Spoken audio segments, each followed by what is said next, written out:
Welcome to Season 4 of the Founder Series, where we sit down with leaders that help shape a better world. We'll explore what drives these positive disruptors and how their personal journeys have helped shape their purpose-led businesses.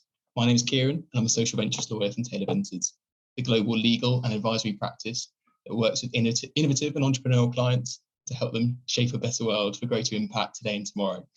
In episode 1 of Season 4, my colleague Jeff Dragon interviewed Deirdre O'Neill about her motivation for setting up Fertility Health, what the science behind the business, and how the company's empowering women to make life-defining and personal choices.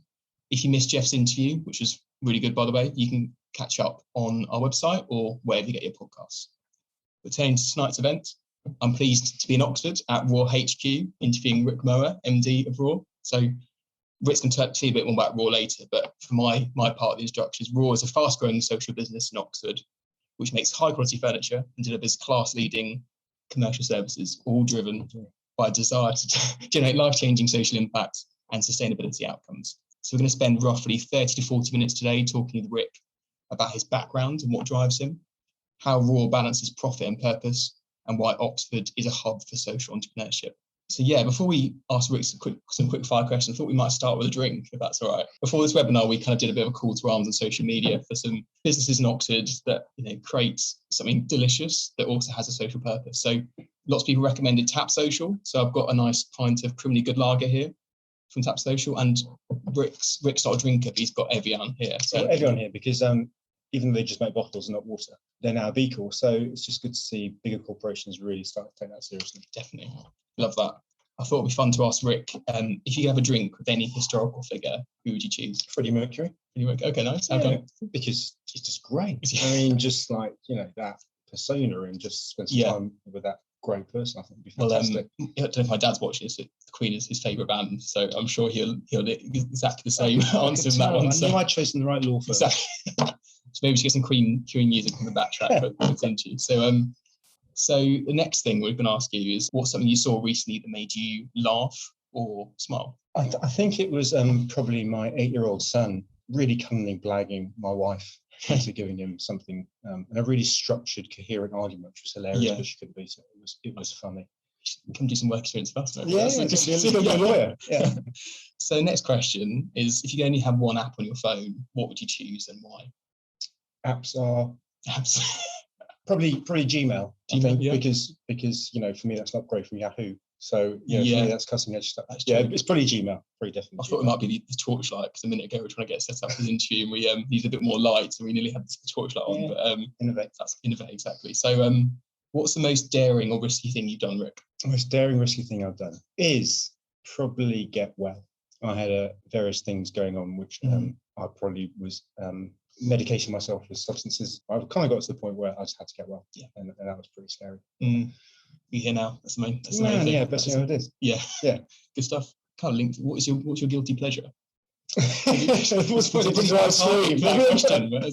It was ice cream. Do you know what? It's ice cream. Ice cream. Okay. It's ice cream, and I'm really annoyed they brought out low-fat ice creams now. Oh, really? So it's taken some of the edge off the kind of, that's really gnarly. Yeah. Well, you could go for Jude's ice cream. Don't you have that carbon neutral? So maybe that offsets the guilt of that. Maybe. Yeah, but I do need a bit of guilt. Sounds good.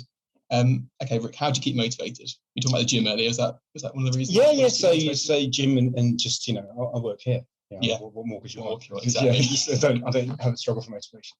Brilliant. That sounds really good. And we'll get stuck into that a bit more later. So the final quick fire question. People at home, and Rick may have seen recently, Prince Charles recently announced that his Aston Martin runs on cheese and wine byproducts. So I'm interested to know, Rick, if you could choose any byproducts to run your car, even your Aston Martin, if you're lucky to have Aston Martin, what would you choose? One of my Aston Martins. I'd probably choose, Coca-Cola, because it's just so Yeah. And just suck all the Coca-Cola out of the world, put it in petrol pumps and just burn it away in a carbon neutral way. It's pretty useful recently with the fuel crisis. Yeah, exactly. So, good stuff. Well, thanks for that. And now I hope you all know Rick a bit better, but we're now going to delve a bit more deeper into Rick's background. It gets deeper than that. Gets deeper, yeah. Always get deep on the founder series here. You gave me a tour today around the Raw workshop, and it's clear you're really driven to make a social difference. Can you kind of pinpoint a point in your life where you thought, I need to make a social difference? Was it at school? Was it family members? Was it like a mentor that kind of motivated you to kind of go down that path, or was it something else? I think for me, in my journey, some of the people were around at a time when I wasn't particularly well and got well. So the ones who stayed well and still going today are the ones who found really positive things to do after recovery. So work and that kind of stuff. So that for me was kind of really a big driver for me. And also to show by doing it. A lot of people are prejudiced against people because of a status they've had, be it ex-offender or addict or homelessness. And it's just not true. Everyone's got massive potential. Definitely. That's why I saw some of that today when we had a tour and war workshop. So I'd quite like to take you back, maybe when you're in school, that if you remember back to that point in time. What were your kind of career goals at that point in your life? Were you kind of pushed down a certain path, or were you for sure. I was very much kind of a Thatcherite, kind of a child of Thatcher, where it's all about, red Porsches and that kind of stuff. So that was kind of the goal that was kind of set. And because my dad hadn't had a particularly great upbringing, he was very conscious about going to university and becoming a professional and becoming an accountant and stuff. So I was kind of driven more to having sort of a standard job without really ever thinking about, or anybody asked me, why would you like to do that? Yeah, I think that's a big thing, isn't it? Some people kind of you go on a certain path, don't you? You kind of move down that route when you might take a step back and think, what's actually driving me to do that? And I guess you can see that now in Raw, can't you? Kind of see what you're doing, and you come into work every day, and it gives you something, whatever that is. Oh, for sure. I mean, even on bad days, you're doing something that's more than just someone else's career path for you. Yeah, definitely. I think one of the things that struck me about Raw is the Raw potential, which you got as one of the kind of side projects that you run through the Raw umbrella family, if you can say that. I'm quite interested, what can we do to make younger people sort of really interested in being a social entrepreneur? Is there something you can teach, or is it something just innate in people? I think it's kind of twofold. I think we're all kind of quite curious mammals. So there's that. I think there's also, and it's changing fast, but social business used to be social. Yeah. Actually, this is business. Yeah. So if we can prove and show, and young people can go, you know what, shall I go into banking or law or something like that? Or is there another thing that I can have all those things that I want to have and not sacrifice those things? And I think that's the most powerful thing, show that the future of business is socially driven. Yeah. And that becomes quite exciting. So it'd be pioneers, not just going to something else. And you'll see more and more people kind of pivot from those kind of traditional careers wanting to have some sort of impact, whether that's through what their professional skills they've got at the moment, or kind of a complete change. Yeah, I'd say probably 80% of our staff haven't worked in social business before. Yeah. So they've all switched, brought massive skills, but actually that why factor and deploying those skills to create change, that's really powerful. Yeah. And that motivates people to do a good job as well, I think, as well, if you're boiling it down to it as well. You kind of talked about your career path and where you're going. I kind of did a bit of a LinkedIn story before we had this interview. And you had a background in advertising. Do you want to tell us a bit more about sort of how you got into that? And I was in the south of France, with the family on holiday, and I think it was the older brother or elder sister had a friend who turned up, and he was a bloke, and he drove a convertible BMW, which was red, and he worked advertising. And I thought, I'll have some of that, and I went down that rabbit hole and brand marketing stuff for several years after that. So again, completely not driven by any particular want or desire. Do you think it's a generational thing? Do you think more people nowadays are kind of thinking, I want a bit more than just the nice car, I kind of want to make a difference as well? Yeah, for sure. I mean, I think the society's changed generally. So, obviously I'm a lot older than you. And I think so back then, so my father would have said, anybody involved in doing good, bloody social work. And I think that's changed quite a lot now. So people are more aware of how you can make a difference and should make a difference. Exactly, yeah. I'm quite interested in the point you're kind of in between working advertising and being a social entrepreneur. What was the kind of things you think you can learn, each side can learn from each other? Yeah. Can social entrepreneurship learn things advertising, and can advertising business really be a social business? Advertising is all about, and brand marketing, all that kind of stuff, it's all about creative solutions to business problems. I mean, big corporate companies worth billions of pounds go to small organisations with creative people in them, because that's a real asset. And I think the more business generally, but especially social business, to think creatively. And I don't mean workshops. No. I mean, just think about what you could do. Yeah. Because you can read anything else. So I think that's a massive learning. A creative department in an advertising agency, creative agency can teach a lot. Yeah. To any type of business. And can advertising agencies be social businesses? No, probably not. I mean, because they're driven by driving sales for clients.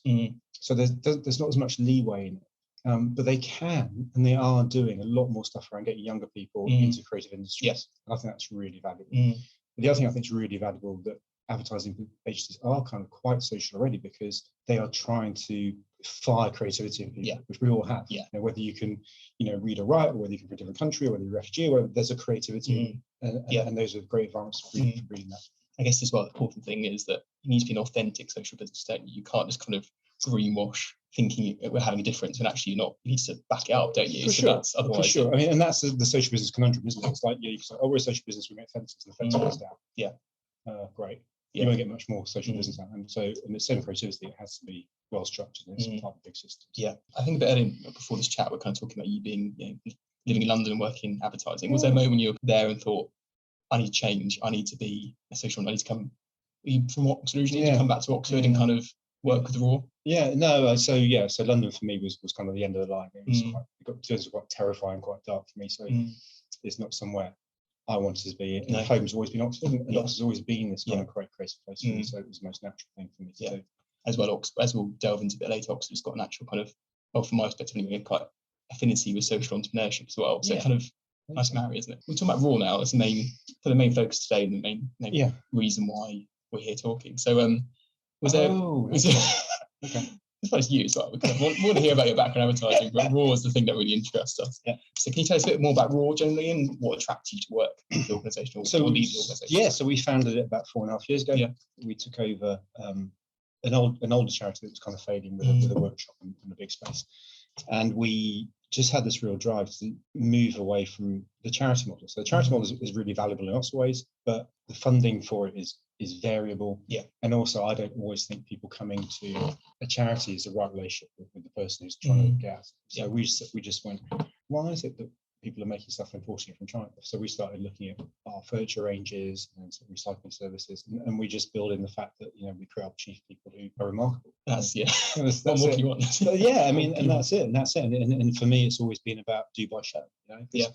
I'm fairly literate, went to nice schools, worked advertising. I can work at PowerPoint like anything. But actually, and whatever I say, people say, yeah, we absolutely agree, life's changed, and I clap and I'm free doing it's funny stuff. But actually, the point is when people buy our furniture, they get our services, they go, oh, that's really cracking. If they find out it's made by somebody who they perhaps perceived couldn't, or that service is by somebody who might have had a very different life to them, that's how we change perceptions. Changing hearts and minds as well. Changing hearts and minds, it's just a fact. Right?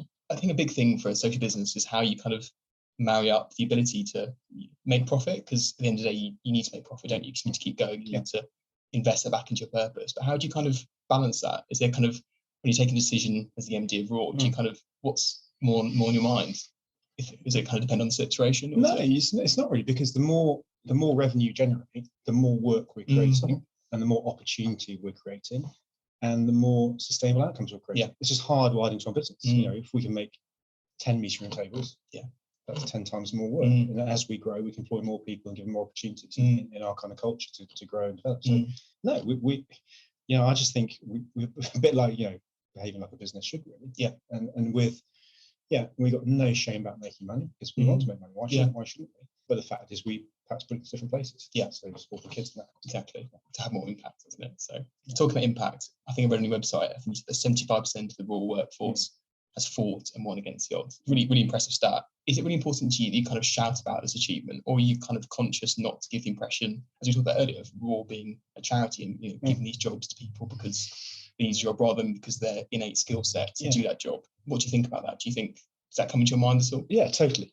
It's always in my mind. We've got great work. In fact, my workforce is more resilient, more tenacious, more creative, tougher, more loyal, because of life experiences they've had, and if you can capture that, it's brilliant. So no, we never, the whole thing about, there was, social enterprise, and we always use the phrase social business deliberately, because social enterprise is great. For me, sometimes it's a bit grey, sometimes it's a bit social. And actually what we want to be is competing with the big boys in big supply chains, creating a real difference. That's what we want to do. So we aim to be best. And also, I think for people who work for us, who've come from whatever backgrounds, when you say something, you can, some people might say, you come and get qualification. If you come and say, we're going to take on the world and smash it, show you how good we can be, because they think we can, that's a better place to start recovery from. You're going somewhere. So that's definitely. So we're not about being worthy, or as a byproduct how you run business. Yes, we generate social value. Yes, we generate sustainability outcomes, and clients get that in the process. It's not particularly what drives our business. No. I was lucky enough to tour the Raw workshop before our chat today, and one of the things that really jumped out to me is you told me that when someone comes to you, they kind of basically say what job they want to do. They kind of start on day one. It's in their hands. They choose where they want to go, and they can sort of move later on. Do you want to tell us a bit more about that? Because it's I'm quite nervousy type. I mean, I'm professionally not meant to be sort of anxious and something. I'm probably much better than I used to be. But certainly when we used to start new jobs, I'd be terrified. And I've got all the skills. A nice middle class boy. I can talk and I'm educated and stuff. And I'm qualified. And it would still be going to a new environment. It's scary. Yeah. Now, if you imagine you've come from an environment that's very different, you might have had to leave your whole friendship groups behind, or you haven't, lots of reasons why you think you can't do something like that, and you put it in your environment, that's even more terrifying with strangers, right? So it's mammals, right? So if you put me in a forest, I'm going to sit by a tree for a while and work out what's happening in the forest before I choose a different tree or move. Yeah. And that's what we just try and do, make people feel comfortable. When people are comfortable, then they'll choose where they go. Yeah. So the most important thing is just initially just being comfortable. I was looking at your website before we had this interview, and one of the things that jumped out to me is this quote, I think it's from Ian Hari. It says, "Bees need a hive and humans need a tribe." That kind of links quite nicely to what you said a minute ago. What does that quote mean to you, and kind of how it kind of links to Raw's working culture? I think it kind of sums up a lot of things we talked about. So, this kind of constant drive for kids to get qualifications and have careers, or for people to be certain things in life, or, to own this and own that. And social media and phones and speed. And actually what we've forgotten is we're just mammals. Yeah. We're primate family, and what we need is connection. And that connection doesn't happen authentically over internet and that kind of stuff. So what you'll find most people who've been through backgrounds like mine, or some people who work for us, is a sense of isolation. You're different. There's something you're not connected, and we need that as a group, as a mammal, right? So if we can create that kind of culture where we're all together, and that does mean we will get things wrong and we'll squabble and fight, but actually, if it came down to it, we're stuck together. And I think that's a really powerful thing that everyone needs. Really, collective strength, isn't it? As a unit. So. Yeah. Another thing that really jumped out to me from your website was how you're reporting about your social impact and your environmental impact. I think these stats are probably out of date now because you keep having impact every single day. I think it said that you've had over 12,000 hours of social impact. You've contributed 716 tons of reclaimed woods, and you've contributed to a reduction of over 62,000 kilograms of CO2 emissions. So these have probably jumped way up. Yeah, so it's double that. Double that. And that was even better. So is it important to you to kind of measure and report on your impact? Commercially it is, because a lot of companies looking for social value want to be able to say we've chosen this company because we're doing this, and that's something they need. For us, it's a bit more like, why wouldn't you do that? Why wouldn't you try and be better and report that kind of stuff? Because it's important, because it's really valuable to us and our culture as well. We want to do good stuff and try and do our bit as well. So, but actually in the commercial world, if you look at contracts now, some contracts, 20% of marks on big contracts are going towards social value. So we have an asset in our brand that is very valuable. Yeah. So for those people listening that may be running a social business, how do you go about sort of measuring that impact? There are various different ways. So, for example, we might measure a traditional vehicle doing a similar miles for a similar job in terms of carbon reduction, in terms of our more efficient vehicles.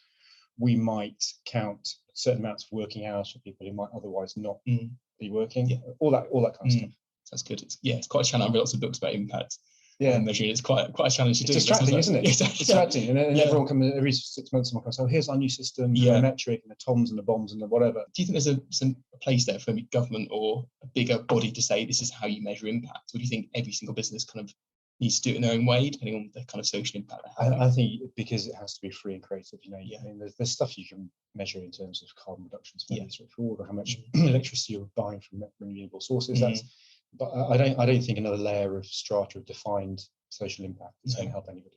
I guess it slows down the impact, doesn't it? Everyone's sitting in the room talking about how to measure it rather than actually doing it. So. Yeah, and I think that's also kind of kicking back against that kind of statistic-based stuff. It's important to capture it for clients who need it. That's absolutely right. But fundamentally, it's why we run our business. Yeah. Why do you exist? We exist to do this stuff. We happen to do it through great furniture, great grounds, whatever it is.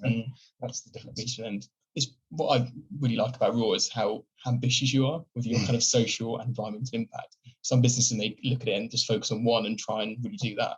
Is there a reason why you're trying to be so wide-ranging with your social and environmental impact? Is there kind of a reason behind that? Yeah, because it just goes back to, I think, the more successful we are, the more things we do, the more impact we can create. It's hard wired into our business. There's nothing we can do now that won't create more impact. Yeah. And I think also, I guess, some of my advertising and brands, for instance, social business tends to look at products and services. We've looked at building a brand. So our core brand, if you buy something from Raw, our grounds maintenance, whatever it is, that essence of what we do is in there. Yeah. Which is a bit more like how other brands would behave, where they go, right, so we've got this relationship and we're known for this. Authentically, we can move into this market. authentically we can move into this market, which again gives us scope for growth. And if your advertising background might have linked to that potentially, I don't know. I can't remember. No, but it's true. It is true, isn't it? Because it is about where do you go next? Yeah. What can you do? And we know it's a fast emerging market. So yeah, to have a brand that we're really proud of as well. Yeah, talking about like, what can you do? One of the other things you say on your website is Raw is simply doing what every business should. Can you tell us a bit more about that and kind of, Well, if you look at any business, I mean, not any business, that's really clear. I think that a lot of businesses could do more. And the argument's always been, well, it's bottom line, it's profit, and shareholders. Actually, if you look at the world now, if you're not doing that stuff, you're going to lose bottom line. You're going to start losing revenue. So now is the time to be actually looking at how you genuinely behave as a business, because it will commercially support you in the future and you will change lives. The time is now. So it's quite a unique time to do it. So I don't think it's been any kind of, it's not a criticism of businesses. I think it's really great opportunity to be able to do that stuff. The reports say people are doing this because it's a reaction to COVID. People want to be part of a community doing something bigger than themselves. Or maybe it's, I don't know, Generation Z and millennials wanting this for businesses. Do you think there's a particular reason why businesses should be social businesses? Or is it just they shouldn't do that because it's fitting to market, they should do it because it's authentic? Yeah, I think it's authentic, but also I think, COVID did make people kind of go, ooh, we're actually quite vulnerable. Yeah. We got perspective on the fact some people have gardens. Wow, that was a lifesaver during COVID. Some people haven't got gardens. How does that feel? So you had a relationship with people who didn't have, as opposed to you could experience this or empathize a bit more. There's this big upsurge for that. I think for young people now, if you look at some stats around it, McKinsey, people have a lot of research. In my generation, probably your generation, because I'm so old, right? You would seek out a kind of Greenpeace supporting brand, or you seek out people today, young people today, next generation buys, they're making an assumption that you are good and your choices you're making and the ethics you use are good. If you don't, they won't touch you. It's no longer a nice to have. That's now my minimum requirement. Yeah, and the same as they won't work. If you want good employees in the future, you've got to be doing your bit. So there's a big driver there. It's no secret. Supply chains getting squeezed, carbon, the environment.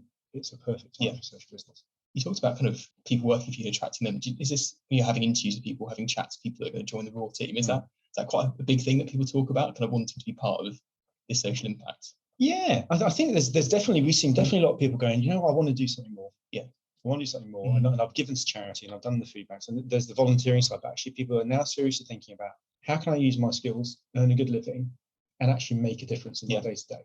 And that's really, in a competitive work, it's a competitive marketplace with employees. Again, that's a USP we've got. So the job role, the salary, all that kind of stuff is kind of fairly even. Yeah. But how do you feel when you go home? Yeah, exactly. And what you can chat about on social media if you want to. Yeah, exactly. What can you tell your friends? How's your day at work? Well, I did lots of kind of operational stuff. Or, one of our kids actually got into a court today and they've been in prison 4 weeks earlier. I mean, there's something that's... And that's stuff you reflect on, you remember, don't you? Those sort of impacts rather than doing some sort of menial task or something. You kind of remember the actual impact you've had. Talking about impact, you've got, Raw has numerous sort of prestigious and well-known customers. So I think some big ones, Oxfam, National Trust, Blenheim Palace. There's probably hundreds more. I think earlier you said it might be exclusive here for a new client, which was onboarded. But before you give us that word exclusive, Rick, when you speak with customers, do they typically want to work with you because of Raw's social and environmental impact, or is it just because your products and services are so good? That's the reason why. Or was it kind of a mix between the two? Do you have any? Do you know what? It varies from client to client. So the bigger ones now, we used to do a procurement. Pretty much by and large. I'd say we're probably dealing half and half now procurement and brand sustainability directors and C-level execs, because they're seeing strategically how this needs to feed into the business, and they're feeding out procurement saying we want to buy from these people because of this and this. So it's definitely a surge to sort of more sustainability side. And people, but the same tokens, we've always had this position which is like it's not a compromise. We're as good as, if not better, than your current supplier, because that's given us goals to aim for. We don't use excuses of we got to work. It's not good enough. We are going to be better than the existing people, and that's what we try and do. And people go, okay, so your price is right, you can start at the right time, all that kind of stuff. What? You give us these stats, and to report back to their shareholders or whoever shareholders, or increasingly government contracts now or local authority contracts, they have got a social value mark. You've got to earn those marks, and they count towards you winning the contract on that. So it's a big asset. Do you think that's kind of the one thing which Raw offers, which if you feel like you've got competitors, I don't know, you feel like your associates don't have that you do? Do you think it's kind of that USP of having a really good product and services, but also the impact as well. Yeah, absolutely. If you can buy this desk from us for £500, you buy it from someone else for £100, and ours comes with a sustainability stat, and it's helped someone change their life, and it's also helped fund a youth project. Which one are you going to buy? Yeah.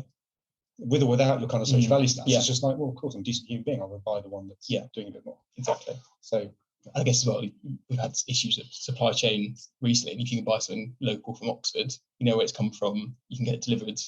By someone who's I think there could be a good kit for the UK. The acceptability of shipping stuff from China. People are going, hang on a second, the supply chain is getting squeezed, reliability. So actually, people are protecting their stock holding. So there's a lot of geopolitical, fiscal kind of things that put pressure on people looking for new alternatives, and that's really, I think, it's a great opportunity for the UK.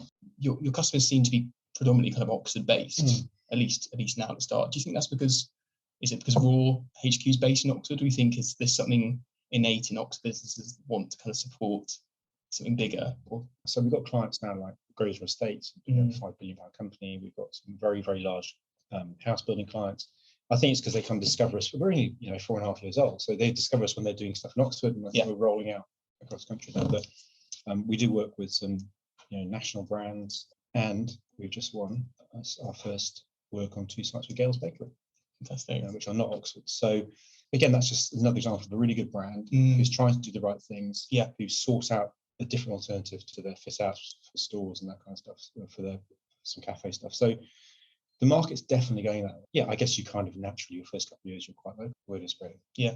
Well, I've got Gales quite near the end of my road, so I'm hoping that in the near future I'll be able to go and sit with some raw furniture while enjoying a nice croissant or I can't nice say cup of coffee. But it's just indicative, isn't it? It's just like, okay, right, and how quickly things could change. We're talking a number of really quite big high street names about how we can work with them. Yeah, I'm quite interested to know, how do they find out about Raw? Is this kind of based your advertising background? Are you hitting the right people that way, or is it more just you're doing a really good job and people are hearing about it naturally, and it's kind of an organic kind of growth that way? Yeah, I think we've never done any kind of paid for promotion. No. I think we just talk about what we do, and I think also in that kind of whole sustainability, social value kind of sector, a lot of people on the client side mix and talk and they see what each other are doing and stuff. So I think we kind of get promoted that way as well.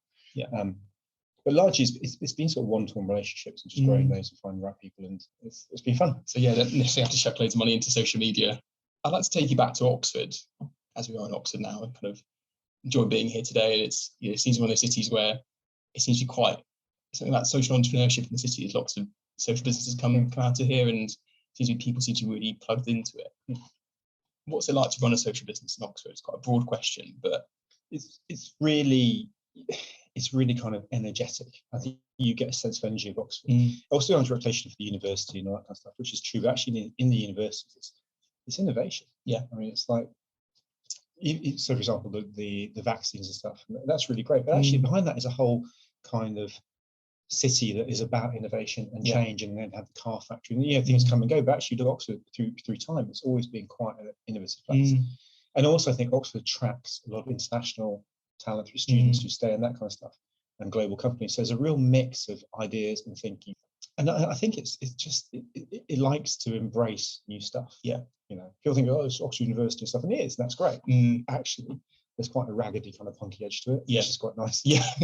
Is that originating from the university being in the town, kind of innovation ideas coming out of there, which is kind of leading into a social business? Do you think that's kind of linked to that, or is it other reasons? No, I think there's it's multiple reasons. I mean, there are some sort of funded spin-outs from university, which are kind of socially led, but not all. But also, I mean, people kind of forget Oxford got an amazing music scene. It's amazing. I mean, you've got Radiohead, The Falls, and using some examples, but actually artists and photographers.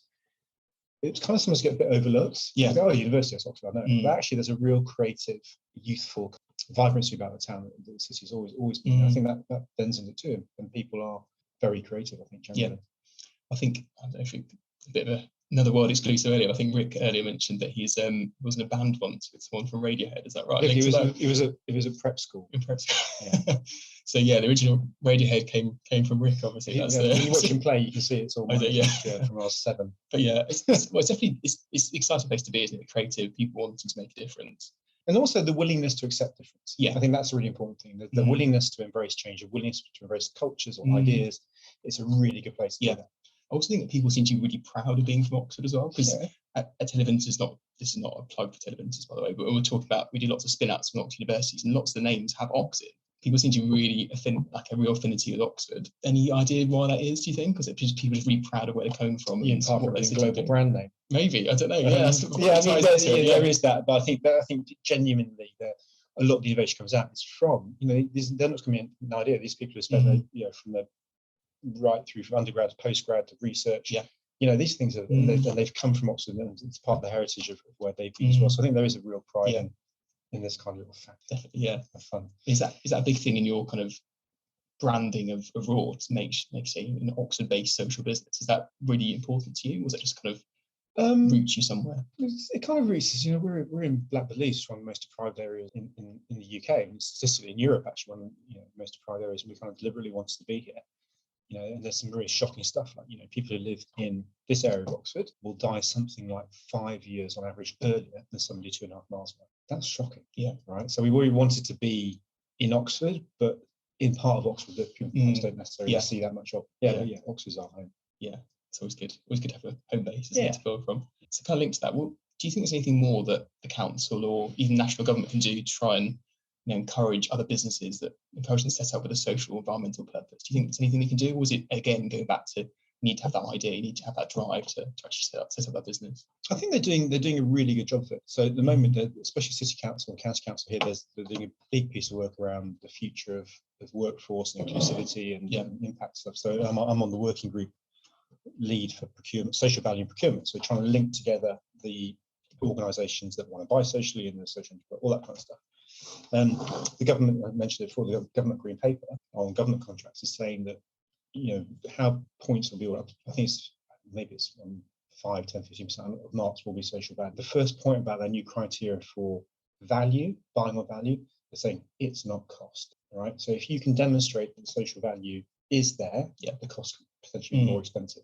So that's a fundamental change about how contracts are going to be gone for. So I think they are trying to really kind of create the wider environment of social value stuff. Yeah. And the fact is, the future generation won't buy your stuff unless it's good. Got a good product to service. Really that's the main thing. Yeah. I mean, that. Where'd you get that from? From China? Really? Okay. Yeah. I think we've got a few questions in the chat actually, which we're going to go through now. Rick can see them as well, so you can always pick ones you want to answer. No, I can't see them. But so the first one is from an anonymous attendee. Oh no. So do you think you'll be able to maintain the same culture if you expand into other locations? This kind of links back to the roots in Oxford and where you're going as well. Yeah, so we're very, I think yes, because I think the only expansion we do is if people from here wanted to go to somewhere new and run that business. I think, you're right. You lose it very quickly unless you're part of it. Yeah.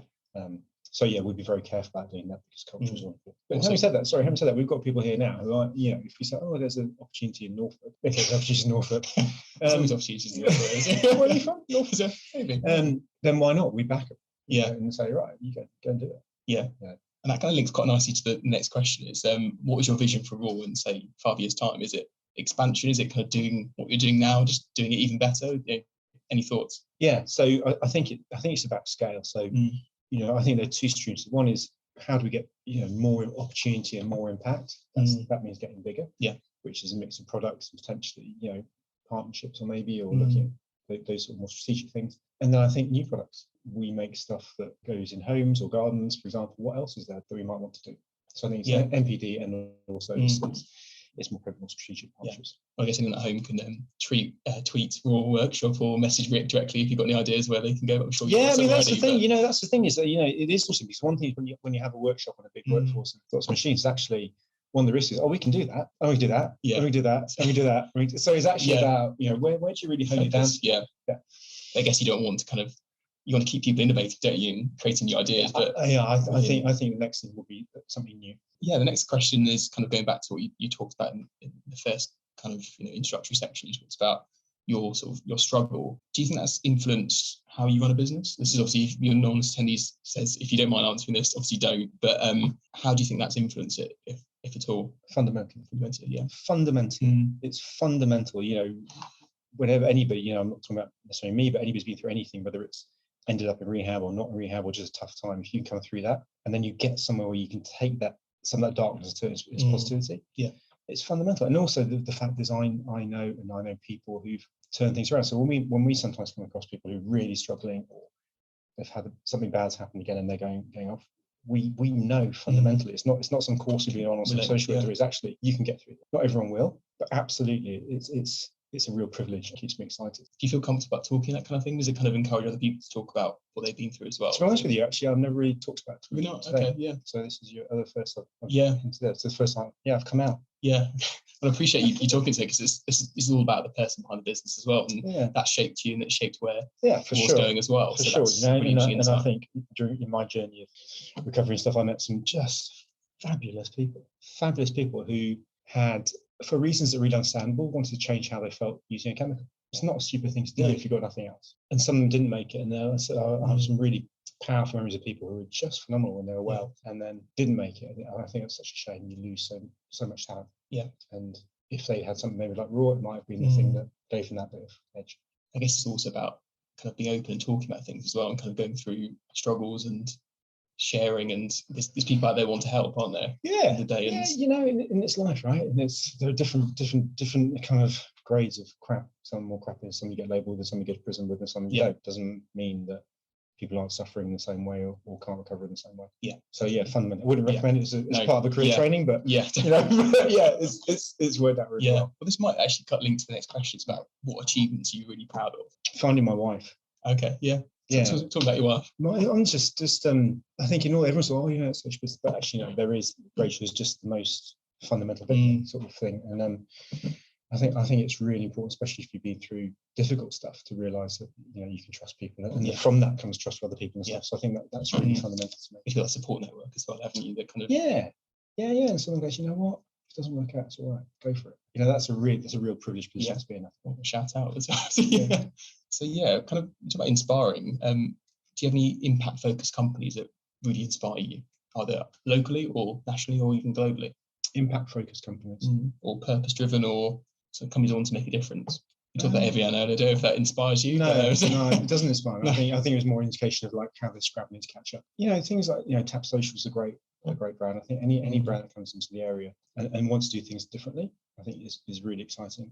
I think there's so many brands now and businesses that are kind of really going that way. I think the ones that are kind of really appeal to me are maybe the small cafe that starts up, just a couple of people, and they keep it true. Keep it. I love that sort of thing, because it doesn't need to be big and corporate. No. But there are huge organisations that are doing pretty good stuff. I wouldn't say there's a real brand out there yet. It's kind of like, that's the raw. Could be the poster child, maybe. I didn't mention that. So this is kind of linked back to talking about big companies getting into purposeful, and they kind of see the gap in the market. How do you make sure that the purpose feels genuine and it's not shallow or? Do you mean how we keep authentic, or how the other brands keep? Yeah, well, both actually. If that's so, for us, we just do what we do. Yeah. We're very, very aware of not being used as big candy. You learn pretty fast. A lot of people want to be associated stuff, and that's great. We love that. But actually, we're a supply side business. So, if you want us to work with you, then you're making a better choice. We're very true to it. And I think, we can't help but be authentic. I mean, you can't.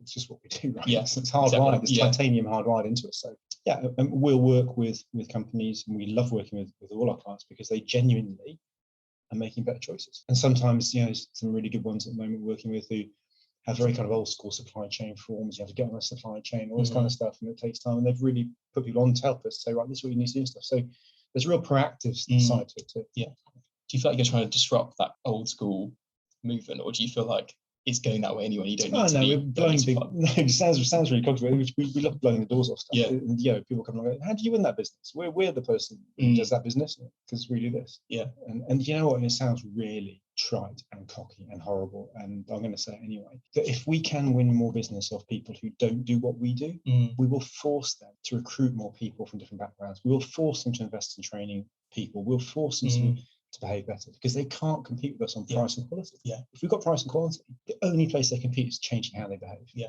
So it's not just what the rule can do. If we can tinily influence one company that's worth a lot of money to do 2% more, then I think that's a real, and the way to do that, hit the bottom line. Yeah. It's real chain reaction that way, isn't it? If you honestly, one domino falls and the other one. Yeah, and the amazing how the conversation changes when you perhaps win a bit business that somebody else thought was theirs. Well, I think we'll have to call you Michael Caine as well if you're blowing the bloody doors off. Right.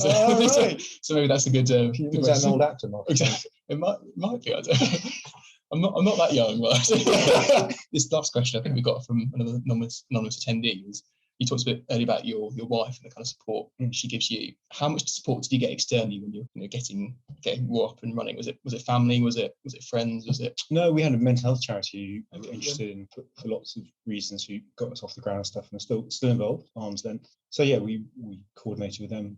But yeah, any debts we have, we pay back. And also if you've got a great idea and there's a gap in the market and you can create social value, just go for it. Someone will fund you, but be careful who funds you. Yeah, quite interesting. Have you got like a really cool thing you're working on at the moment you want to like shout about to everyone watching at home? Yeah, there's some big stuff kicking, which is really exciting and really mainstream, and we've been working in partnership with this particular company for quite a while, and it's exciting stuff. Exciting stuff. Yeah, it's exciting time to be part of Raw. Yeah, and and our Raw Potential, our young persons, which we fund our young persons project, is going really well, and there's potentially some more partnership work we can do there with big projects. So, yeah, that's great. Got another question coming actually from Mark. It says, Rick, where's your funding come from? I guess it's a lot of it self-sustaining. You're making profit. Self-sustaining. So when we took over the charity before we rebranded it was losing about 200 grand a year, and we're now third year of making a surplus through our trading. So predominantly it's trading income. We have some kind of grant funding and some fundraising income, but we're in a good place. Yeah. Do you think it's good to have that kind of, you can call it a diverse portfolio of funding, to kind of have different sources to come from? Or do you think in 5 years' time we're going to focus really on one source of income and kind of really go for that? Totally one source of income. Yeah. I mean, we're pretty much trading as a normal company. I think some of the sort of grant funding is more for youth work and project work, and some of the, even when we went for sort of charitable fundraising, it was always, we sort of seed funding, so to buy a vehicle to do more of a client stuff. So we never kind of went for churn money or operational money. So we haven't got addicted to that sort of free money supply. Do you think if you were to access this free money supply, do you think would you put it into avenues which you can innovate through, so you can kind of take a slight risk because it's kind of free money, and kind of see if that takes off, and if that does, you can kind of run with that as another branch of Raw? Well, not really. I think I see charitable fundraising. I mean, if we had 30 grand or something and we said, we're going to build an app, and it doesn't work, actually that's 30 grand that probably would feed a lot of kids to get breakfast. So we really didn't want to be, we want to grow a successful business. We don't want to base it on charitable fundraising. Also, there are so many small charities around who do phenomenal work, properly phenomenal work. Why should we feed in the same pool as them if we stand a chance to get away from us? So we've deliberately kind of avoided that as much as we can. So for my final question of the evening, so we're getting nearly to the end. Sounds like you've been looking forward to this one. Not dodgy at all. No, never any dodgy questions tonight. So I'm really interested to know, what piece of advice would you give to other business leaders who want to have a social and/or environmental impact? I'd probably just say, why wouldn't you? If you've got an idea and you can run a business and you can use that business as a point to change lives or create some impact, honestly, there's nothing like starting. No. Follow your gut instinct as well. If you're asking too many questions about it and was it the right time and it's probably not necessarily for you, go and do it. If it makes sense, go and do it. Exactly. Really something to take away from tonight. Or give me a call, because we've got a great brand. We might put our brand across it and launch it. I mean, that's the other thing. I think for Raw as well is like, you talk about innovation. That's actually, the more we kind of move in the world, the more people, sort of 2 or 3 people in companies, quite small, great idea, great product. Where they struggle is the back office, the marketing, all that kind of stuff, the reach, the contacts. Actually, why shouldn't a brand like Raw partner with them, give them everything we have on the infrastructure side and the contacts, and help launch a business, incubate it as part of Raw? So that's really interesting to me as well. Being able to really kind of incubate and grow new businesses from ones that are existing, and give those founders that support that actually is, that stuff is distracting, like the HR stuff or the gas bill or the all that kind of stuff. If you take that away and go, you focus on your core purpose for a year, then suddenly you'll be. So that's exciting. Well, it's really good to end on a really positive note, and I'm sure I thought it was all positive. Which positive do you like? Well, no, that's even more positive at the end, which is, we always like positive here in the Founder Series. So I want to firstly thank you, Rick, for having me today, and also the Raw team for kind of showing me around and enjoying some of the beers we brought along later. Hopefully they can, obviously not doing heavy machinery, you don't want any beer drinking with that, but also want to thank everyone for watching. But before we kind of wrap up, Rick, is there anything else you want to talk about, anything to shout about today? No, just the world is changing fast, and we can get onto it. Good stuff. No, I thought you might promote your social media or something, but obviously you don't need to, because people come into you anyway, aren't they? Well, no. It's a bit gauche, isn't it? You're a bit gauche, we don't want gauche, do we?